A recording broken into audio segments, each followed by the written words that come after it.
What's up, everybody? It's me again, and I know it has been a while since I made a video. Kind of had a lot of stuff going on, but not really, I guess you could say. Um, let's see. I know May, which last month was Lupus Awareness Month, and I kind of did a frequently asked questions segment, two segments actually. Now that May is over, and I know again it's been a couple of weeks since I did a video, so I'll leave that part alone. Um, as far as me, no specific topic today, but I do want to talk about a few things. One, yeah, I've been going through it lately, okay, or at least for sure the last couple of weeks. As y'all know, I was in a car accident in February. And I guess I have some residual pain that I've been dealing with. And I had the most excruciating hip pain for the second time in about 3 weeks. The first time it happened, it was probably like about a day and a half or so worth of pain. But this last time, baby, it wasn't nothing to play with, okay? It was weird because I was perfectly fine. And then all of a sudden, I started to feel this pain in my hip. And I quickly realized that that pain in my hip was more or less at the joint. And I had very little to no range of motion. So I can flex my toes and my feet and everything, but moving my hip to try to walk, sit, lay, anything, it hurt like nobody's business. Like it was indescribable. Let's just say that. I mean, sometimes my child gets on my nerves to the fullest, but I can say that she restored my faith in her that whenever I get old, she'll be there to help me. Because I was in so much pain, I couldn't even bend down to put my clothes on. So I had to have my daughter help me put my shorts on and stuff like that just so I can go to the doctor. I went to a doctor, just so happened my husband went with me. Leaving out of the office, I was about this close from hitting the concrete because it hurt so bad. That pain kicked in again anytime I moved. But yeah, it was almost down goes furniture. So I went through several doctor's appointments or doctor's offices in general. I had an x-ray done and everything else. But my primary believes it was probably hip bursitis. Basically, it can happen to hips and stuff like that as far as trauma, possibly like the accident or something like that. But nonetheless, it hurt like holy hell, y'all. And I hope nobody ever has to deal with it. It is ridiculous. So, again, I went through all those doctor's appointments, had an x-ray done, finally went to my rheumatologist and was like, hey, you got to do something. So, he gave me a cortisone injection in my hip. And they say it takes like 24 hours for it to kick in, the shot itself, to give you some relief. Well, within an hour, I started to feel a little bit of relief. An hour and 1 minute later, that pain kicked in, and it kicked in with a vengeance worse than what it was at first before the shot. And like I said, before the shot, it was if I was staying still and not moving my hip, I did not feel the pain. Once I moved, I felt it. But once I had that cortisone injection in my hip, that 1 hour and 1 minute later, I felt like there was somebody taking a sledgehammer to my hip. My leg felt super heavy. Excuse me. Whew. My leg felt super heavy, and even with me staying still, it throbbed so bad. I was about in tears. Called my parents, bring me something. Called my brother, said, bring me something, please. It hurt that bad. But the next day, once I realized that my leg wasn't hurting anymore, y'all know the first thing I did, dropped it like it was hot, y'all. And when I say I dropped it like it was hot, not like that. I mean like I had to pick something up off the floor. So I got it. But I was happy about it. And when my husband was going to the doctor for his own chiropractor appointment, I told him, I said, hey, tell the doctor I can do this. So I started moving my leg like this. Like, yeah, I can do it. Man, you couldn't tell me nothing. So yeah, that was that. Still pretty much kind of stuck in the house with this whole quarantine or stay at home order or whatever because of the coronavirus. The child was okay for the most part, but then she just, I'm bored, and it's just driving me insane. I cannot find a damn trampoline, anything in this world to save my life since everybody figured their kids got to do something and get some type of method to exert that energy. So that Connect 4, laser tag, a new life game, all this other stuff, everything which requires still at least one other person. So she's still bothering me while I'm at work, trying to get me to play with her, but it's cool. Social distancing rules and guidelines are being relaxed a little bit, so I might allow her to go to a person's house here or there, depending on who it is. It's very selective, trust me. What else? It's not gonna be a long video, probably, but so I do want to talk about what's been going on in the world lately. As of recently, in Minneapolis, George Floyd was, as I said, he was murdered by some members of the Minneapolis Police Department, and it's very, as of course it's very disheartening to see that video. And actually, it's downright, it takes you to a whole new level of positivity, just like the other videos. But this one, I'm trying to understand exactly what was so different about this video as opposed to the other videos where they show a police officer killing an unarmed black man, woman, child. It doesn't matter. They just don't seem to have a preference. But I work for a major bank, and I will say this much. I appreciate the CEO sending out a message company-wide expressing his disdain for the entire situation and how it hurt him to his core and things like that. Now, I will say this much. The CEO is not a man of color. I appreciate the video. The message. But it just kind of made me wonder, what is so different about this video that caused such a reaction? And it's not just from him, it's just in general. All of a sudden now they want all these, police reform, laws and stuff like that. They're trying to put all these bills into place and things like that. But just as a backstory to the video, George Floyd, to my understanding, was supposedly accused of using a counterfeit $20 bill at some local store in Minneapolis.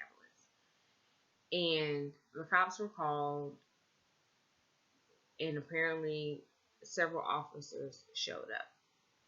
Now, the video itself doesn't necessarily show what happened when the cops initially pulled up or the interaction between George Floyd and that particular store owner, clerk, worker, whatever. However, the video does show clearly that for roughly 9 minutes, while George Floyd was face down in handcuffs, 4 officers had their knees on him, pinning him down. One particular officer had his knee in his neck. And all the while, George Floyd is saying, I can't breathe, I can't breathe. It's several people right there in the street. It's broad daylight, watching this whole situation unfold.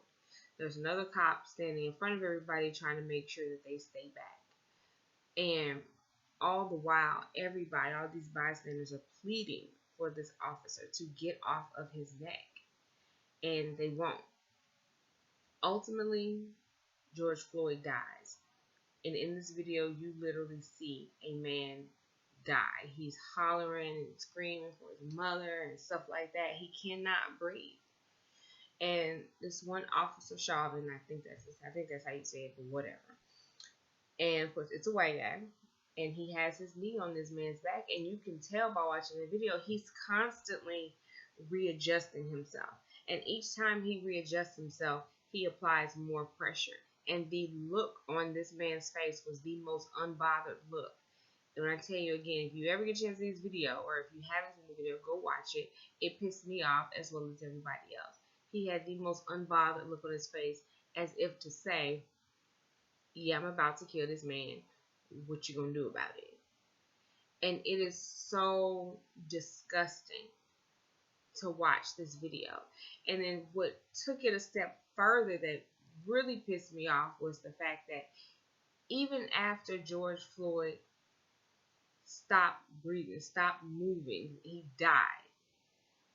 Not one time did this officer look down to see, maybe I should get off his neck. He's not doing anything. Now keep in mind that this man is handcuffed, and already face down. For almost 9 minutes, this officer had his knee in his neck, cutting off his air supply. Eventually, the paramedics got there, and the paramedics had to literally go around Chauvin's knee, reach back to George Floyd's wrist. Mind you, they're handcuffed, to check his pulse. This asshole didn't even move his knee for the paramedics to check this man's pulse. Yes, I called him a whole asshole, and I hope he gets everything he deserves. He still didn't move. They didn't listen to this man's pleas. They didn't listen to everybody else's pleas to say that he cannot breathe, because I don't give a damn what this man did prior to this situation. I don't even give a damn what this man did that led to the police coming up there. The point is, nothing he did warranted a death sentence, which is what he got. Nothing. So all the news outlets and people that say, oh, he had a record, including that asshole Candace Owens, it does not matter what this man did. Nothing warranted a death sentence when you get done talking. I don't care who it is or who got anything to say about it. It doesn't. It's absolutely ridiculous that we can see this man being murdered in broad daylight in front of other people, and they have absolutely no regard for human life whatsoever. They didn't care about the fact that there was other people there. They didn't care about the fact that there was people recording. But yet, at the same time, you can go and look at these white guys, especially one man in particular that I saw was waving a machete at cops. Not necessarily Minneapolis police, I don't think, but he's waving a whole machete, swinging it at officers. But yet, somehow, they managed to resolve those situations peacefully. I don't get it. I don't. So again, I somewhat ask, what is so different about this video versus other videos that prompt politicians and everybody else to say we need to do something about this police brutality? This is a damn shame. Y'all should have did this a long time ago. Matter of fact, you should not even have to come up with laws such as this, or bills, or whatever you call it. It's ridiculous. So, back to the email that I got, or the message that we got company-wide. Again, I appreciate the message that was sent out. You know, it seemed very heartfelt and sincere. I'm sorry. But that whole message prompted one of the supervisors in my department to say, hey, I am a white man. I have black friends. However, I can see that they are hurting. I just don't know what to do. I need to understand this more. I can respect the fact that he did that also. And then he asked me, would I be up to co-hosting this open forum? And I was like, absolutely. Now, granted, I am not a black man. I am still black all day long. Matter of fact, no, I'm not black. I am melanin rich and loving it. Okay? Melanin rich. So we had this open forum, and majority of the people on my team are white. Again, I don't have anything against white people or anything like that. I love everybody. Do me right, I do you right. It's as simple as that. So anyway, so we had this open forum, and again, majority of people on my team are white. There are 4 black people on my team, and two of us rather, are in my city, and then the other 2 are in different cities. But so we had this call, and we opened it up by, of course, kind of speaking on the video and what happened and whatnot. And a couple of questions that kind of stood out was one woman on our team. She said that she says all lives matter. She does not say Black Lives Matter, Blue Lives Matter, whatever. She believes in all lives matter. I'm a firm believer that everybody is entitled to their own opinion. It is okay for people to disagree, but this particular forum it was done so we can have open and honest dialogue. So we did. She explained to me her theory on all lives matter. She just feels like everybody basically is important. Everybody's lives matter. I don't disagree with the fact that everybody, plays part. Everybody's life is important. I get it. But I had to explain, because not only my supervisor, but my supervisor's boss, rather, said that she openly didn't really get it. So I had to break it down to him. I broke it down first in terms of, if you got these houses on fire on a whole block, or take it back. On one block, you may have like 15 houses. One of those houses is on fire. Fire department is called. When they get there, do you expect them to address the issue at hand, which is that house that's on fire, or do you expect them to first say, let me go and check these other 14 homes to see if they're good? No, you expect them to check that house or take care of that house that's on fire. And it's the same situation. At this point, black people are the ones that are being killed at a disproportionate rate compared to any other race that's out there. Therefore, yes, Black lives do matter. We need to address that situation at hand, first and foremost, okay? That is the issue. Now, you can also explain it as if she had came to me and said, hey, my child died, my daughter died. And I said something like, oh, that's unfortunate. There's a whole lot of people who have dead daughters. That will come across as one of the most insensitive things that you could ever say. But that's how I would equate all lives matter versus Black lives matter. When your daughter dies, you're looking to address your daughter. Because my daughter died. It's unfortunate. I'm sad. You're looking for people to console you or offer condolences or whatever the case may be. You are grieving. Okay? That is what's important to you at that particular time. That's the matter at hand. Again, black people are the ones that are being killed at a very much disproportionate rate compared to others. So yes, Black lives do matter. We need to fix that, especially considering the fact that we are being murdered at the hands of people who are supposed to be sworn to protect and serve. You are not protecting and serving. I understand there are good cops out there. Yes, there are bad cops out there. Just like there are good black people out there, there are bad black people out there in any other race. So, again, I had to explain that to her. She sticks by her stance that all lives matter. And again, that's fine. That's how you feel. I don't dislike this woman. Actually, me and her have a pretty good relationship. She's really cool.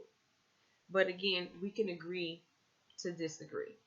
I'm not saying that she's wrong. She's not saying that I'm wrong. But I'm just telling you how I feel. She told me how she felt. Another thing that we talked about on the call with her was the whole Amber Geiger situation. And as a lot of you may know, Amber Geiger was the white officer who got off her shift one night and somehow or another went into the wrong apartment and shot a black man as he sat in his house on his couch. And she used the word that was interesting to me. she said that now she agrees that it was unfortunate and he should not have died. But she said that she also agrees that the Dallas Police Department made several missteps in that situation. Now, I told her, I said, a lot of times people need to be careful on the words that they use, because while she says missteps, to me, missteps means it was an accident, it was not intentional. But the things that they did were absolutely blatant. Okay? Amber Geiger got off her shift and they neglected to do a toxicology or a blood alcohol level or anything like that that night. They waited until maybe the next day or something like that, when she had time to sober up, assuming that she was drunk. We don't know, because they didn't do what they were supposed to do. They murdered this man, or she murdered this man in his apartment. And what did they do? They searched his apartment. And then they come up with, oh, he had marijuana. What in the hell does that have to do with the price of tea in China? The issue at hand, that man's black life mattered. The issue at hand is that she was in the wrong. She was in the wrong apartment. I don't give a damn what he doing in his house. He can be throwing Dawn dishwashing liquid on his kitchen floor, skating around like it's in the middle of the winter in a lake. I don't care. It doesn't matter. That's that man's apartment. He can do what the hell he wants to do. She was dead wrong. What the Dallas Police Department did, that was not a misstep. That was intentional, and that was blatant. Just like the media, what they do is blatant as well. And they send those subliminal messages. And I had to point out in that call with my coworkers and the bosses that if you pay attention to the news, whenever there's an issue, some type of crime, albeit a murder or something with an officer, the first thing they want to do is slander that person's name, and they want to bring up a criminal past if they have any. And if they don't, they still try to paint them in a negative light. When they put their pictures up, they want to post pictures of these people or these black people, as they want to paint the image as thugs, or they want to post the most roughest looking picture of them, or that they can find off of them, or whatever the case may be. Anything to paint them as looking like the bad guy. I remember there was a story where this man murdered his entire family because he was sleeping around and got his mistress pregnant, and whatever the case may be. Can you guess what picture they put up of him on the news? They put a whole family portrait up there, all wholesome, everybody dressed in white, depicting him as this good Christian man and everything else. Now, this man murdered his whole family on purpose, including his kids, because he couldn't keep his, excuse my language, he couldn't keep his dick in his pants. So tell me, why is it that you can depict a white person as this wholesome person, even though they're doing everything wrong? Or they make excuses for these people. Oh, well, they had a broken childhood. They had a broken family. Or they were depressed. Or they were bullied and things like that. But the minute a black person does something, you want to bring up how they were jaywalking when they were 6. They want to bring up the things that don't matter. The issue at hand is what happened. That's what we're concerned about.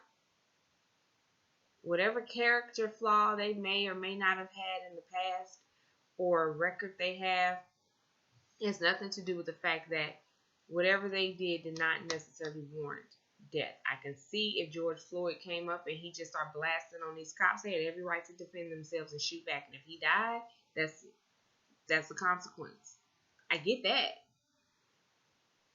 But in reality, when it comes to a black person, if they breathe too hard, if we breathe too hard, cops feel like that's a sign of aggression. That's an issue. That is a huge issue to me. So I can't get with, an all lives matter situation when it comes to the topic at hand. It's Black Lives Matter. We need to fix that. Another issue, or another question rather, that one of my white coworkers had was he did not understand the rioting and things like that and the looting. Me personally, I don't condone the looting piece of it. The rioting piece of it, I had to let him know. I said that We are tired. We are pissed. Yes, these people are going around and they tearing up stuff. First, let me just backtrack and say that there are a lot of plants in those riots, okay? Which has been validated on for videos and stuff like that, that there are several white people or even potential cop coming in, damaging property, acting real nonchalant and trying to be discreet about it, just so the protesters can take the rap. So let me just say that. Now, granted, there are some out there who are black people that are damaging property or whatever the case may be, but at the same time, while I may not necessarily go out there and damage property, I can't say that I fully blame them. They are pissed. They are pissed the hell off, and they have every right to be. And I had to explain to this man that was on this call with us was that when a child, especially like a toddler, for instance, when they can't relate to you or they're trying to relate to you what's wrong with them and you're not getting it, they throw a tantrum or they start crying, they start yelling and screaming and things like that. It's almost the same thing. Black people are tired and you're not listening to us. When I say you, I mean all those people out there that just aren't listening. You're not paying attention. You're not hearing us. You say that, why do you have to tear things up? We've protested peacefully. Colin Kaepernick, he kneeled. He got ridiculed, not really ridiculed, but they tried to tear this man down because he did it. Yes, Martin Luther King, he protested peacefully. You know, we have tried all different types of protests, but it's not working. Nothing that we do is working. So I'm so sick of people saying, why are you doing this and why are you da da da? But again, everything we have done has not worked. So tell me, what the hell are we supposed to do? If anybody can explain that to me, please. Tell me an effective way to protest where it's working.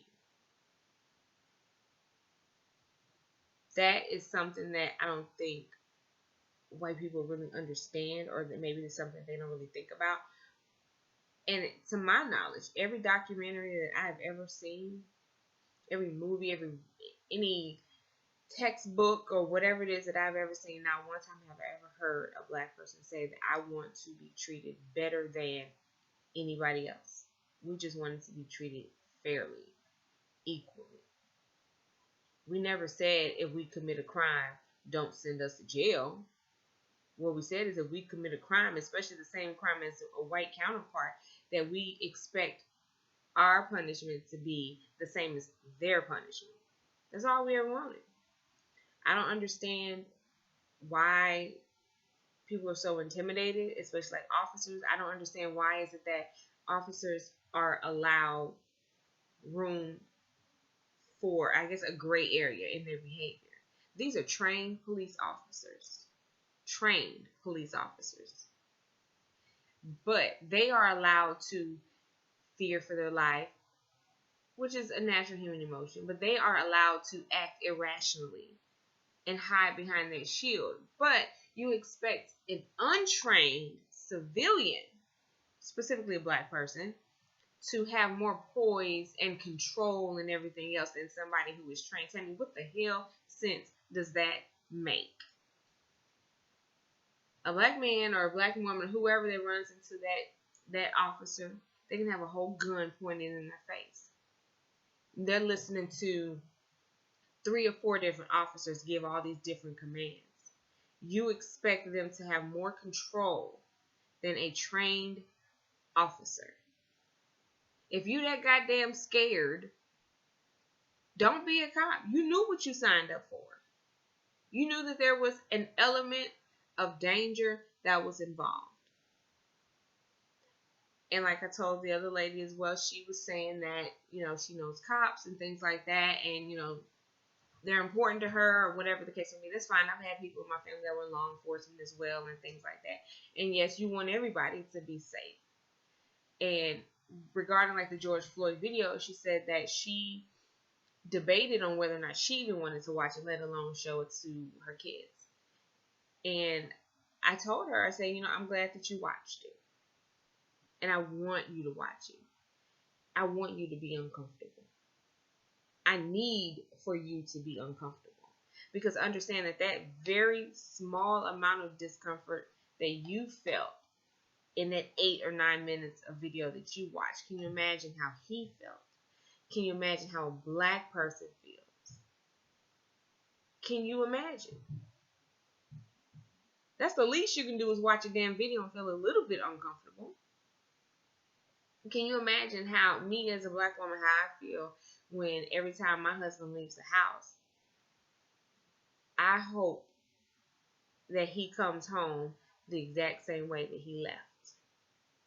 In one piece, not harassed by an officer, not racially profiled or anything like that. Same thing for my dad, my brother, my nephews, cousins, and everything else. I hope that everybody comes back in one piece, the exact same way that they left the house. See, because while a white person can just worry about, oh, well, you know, I might get hit by a bus today, or I might choke on a hot dog, or, you know, what am I going to wear today? Things like that. That's the things that they worry about. But black people have to worry about all of that, plus how to move in society just being black or just being melanin rich. That's what we have to worry about. We have all that compounded and all that whole Blue Lives Matter thing. You can take that uniform off. I'm black all day long. You're white all day long, but you don't understand that white privilege that you have. You get pulled over and, oh, officer, I'm sorry, I didn't realize I was speeding. Okay, let me give you this warning and or ticket, whichever one they feel fit. Let a black person get pulled over. Step out the car. What's your license, registration? Why are you breathing so hard? Why are you so fidgety? This, and that. It's just every little thing. Simple things. Are there any drugs in the car? Why the hell is the first thing that you ask? They don't understand. They don't get it. And to a certain degree, I get, because, you know, it's not something that you go through. But at the same time, you have eyes. You can see the disparity between people of color and others. It's ridiculous. We're tired. Yes, racism is definitely real. And it's just the things that we deal with historically, that we've dealt with, and going forward, it is ridiculous. I believe that people of color, especially men, are feared on levels that I just cannot fathom. I believe that there are lots of white people that are overly intimidated by us as a race. See, because you didn't have a problem with black people being around them or anything like that when we were a benefit to you, i.e. slavery. We weren't a problem then. We became a problem when we wanted to get paid for the work that we do. When we stopped working for free, it became an issue. You didn't have an issue with us when we were taking care of your kids and everything else. But see, you've tried everything to break down the black family and the black man especially, and things like that. They tried it. So a slight history lesson for you. Slaves, the men, they used to degrade and emasculate them in front of the women and children. Things like raping them. That's how they tried to break them. They want so much control. They wanted to lynch them and everything. They tried everything, and over the years they have tried everything to keep the black man out of the picture, to retain whatever control that they feel like they deserve. When it comes to, even when like public assistance and whatnot, especially back in the day, they used to try to withhold public assistance funding from women or from families if there was a man in the household. So at that point, they broken up these homes, these potentially happy homes. So now you have these single mothers that are raising these kids and they need their father, and then in turn, they're getting played by the systemic racism And they're all of a sudden starting to hold a grudge against these black men because you're not providing for your family. Well, these white men don't really want to pay them anything, give them a job, and then whatever assistance that they would have gotten, they don't want to give it to the family because there's a man in the house. It's a whole vicious cycle. So now we have to deal with all of these broken homes and this whole domino effect. So systemic racism is real. Overt racism is real. It's just all of it is real. But you don't get a chance to see it or experience it because you have your white privilege. Maybe you don't want to see it. Ignorance is bliss. But it really is time for people to open their eyes and see. And this is insane. It's absolutely insane. And it pisses me off to have to go on social media or turn on the news or something like that. And we have to have these conversations repeatedly. I have to see these things. I need to figure out, or it took me a really long time to try to figure out how in the hell I'm explaining stuff like this to my daughter. How do I teach my daughter how to be a productive member of society, be respectful, be this, be that, or whatever? And don't forget, you have to be black at the same time and manage to not get killed just by living your life. My daughter has a laser tag game. She was outside playing with the laser tag gun in the front yard. I had to tell her to come in the house. I didn't want her playing with it in the front yard. It's a toy gun. But hell, Tamir Rice had a toy gun and within 2 seconds of the cop pulling up, shot him. I don't want that to be my baby. She didn't understand it initially. She's like, why do I have to come in the house? We'll play with the laser tag in the house. How about that? Or you have the young man who was in Walmart in the toy section holding a toy gun. Cops get called and they kill this man in an open carry state. It's ridiculous. I'm tired of it. Everybody's tired. At least I know the melanin rich people are tired of it. Hell, even there's white people that are tired of it. But you got 45 in office and he wants to try to play this card. That man racist as the day is long. Okay, I don't care what nobody said. That man is racist as the day is long, as well as a lot of other people. So yes, when we get pulled over, or if people get pulled over that are of color, or even if we don't get pulled, even if we're just walking down the street and we see a cop or we see other white people, yes, sometimes we do look at people sideways or we get kind of reserved or on the offensive and things like that because we don't know who is who. You see, they've traded in those robes and hoods and everything else for everyday clothes and uniforms, so we don't know who the hell we gonna get. And we're stuck between a rock and a hard place because these are the people that are supposed to protect and serve us, yet they are killing us. But when something happens and we need emergency assistance, that's the same people we're gonna call. So we don't know. Yeah, they might help me today, but they might kill me tomorrow. So yes, we are annoyed. We are pissed off. We have attitudes. Justifiably so. That's just like all those people out here, especially these white people out here protesting this whole stay-at-home order, and they feel like, oh, I want to get a haircut. This is against my basic human rights, and blah, blah, blah, blah. You pissed off because you can't get a damn haircut? We pissed off and we acting ass because we tired of being murdered. We tired of our brothers and sisters and husbands and cousins and nephews and sons and everything else being murdered. We are tired. Understand that. Having family members killed while in police custody over traffic violation. Ain't no damn traffic violation that bad that's going to make you kill yourself when your family or whatever is in the process of posting bond. Tell me what sense does that make? How many black people can truly kill themselves over a traffic violation? Tell me. I have not heard any stories. I could be wrong, but I've never heard any stories of a white person killing themselves over a traffic violation. Black people are way stronger than y'all give us credit for. We're not going to have a mental or psychotic break off of a traffic violation. I just want y'all to think about it and tell me, does that make any type of sense? So yeah, I smile and I laugh every day, and I have a lot to smile for, but at the same time, I have a lot to be scared for. I have a lot to be nervous about, and things like that. Because again, it's not just black men. Breonna Taylor was asleep in her own damn house, minding her business, murdered by police, serving a no-knock warrant, did not identify themselves and things of that nature. And her boyfriend jumps up, who has a CCW, by the way. Yeah, he starts shooting, protecting his house and his family. They tried to charge him with attempted murder. All the while, these dumbasses, meaning the officers, are at the wrong damn house, and the person they were trying to get was already in custody.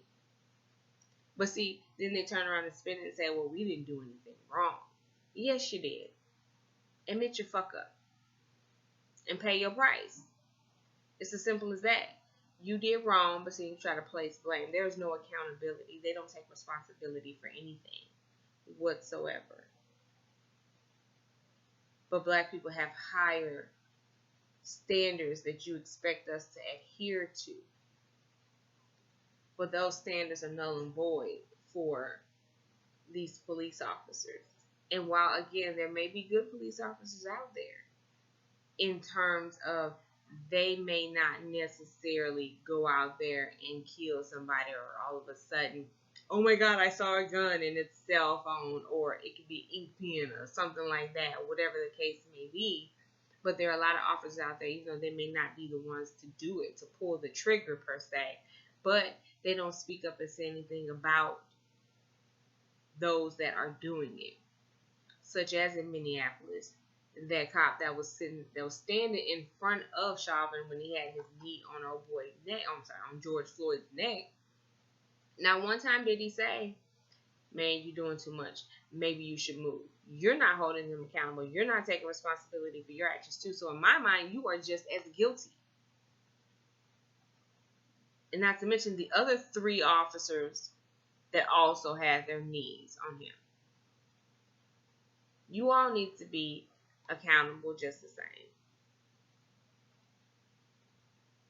So you expect us to be accountable for every little thing. If one leaf blows on my neighbor's yard, you don't tell me I need to get it up. But here it is, you got 4 officers on this one man's neck, on this one man's body, and he's handcuffed face down. And this 5th officer didn't even tell him, or 3rd, 4th, whatever officer it was, didn't even tell him, man, you need to get up. Yeah, you're just as guilty. I hope that one day things get better. This whole situation, really, I don't believe is necessarily anything new. It's just being recorded. And as much as I say, yes, at least it's being recorded, a lot of times, and too often, the recording doesn't mean anything. Because they still end up getting off. So, with that, I'm going to go ahead and end this video because I'm getting real irritated the more I speak on this situation. I hope that those cops go to jail, especially Chauvin goes to jail for the rest of his natural life, because he was dead ass wrong for what he did and he knows it. And the other ones, I hope they get their just due as well, and I hope they get the maximum consequences they can get, because I guarantee had it been us, those melanin rich people, y'all would have thrown the book at us.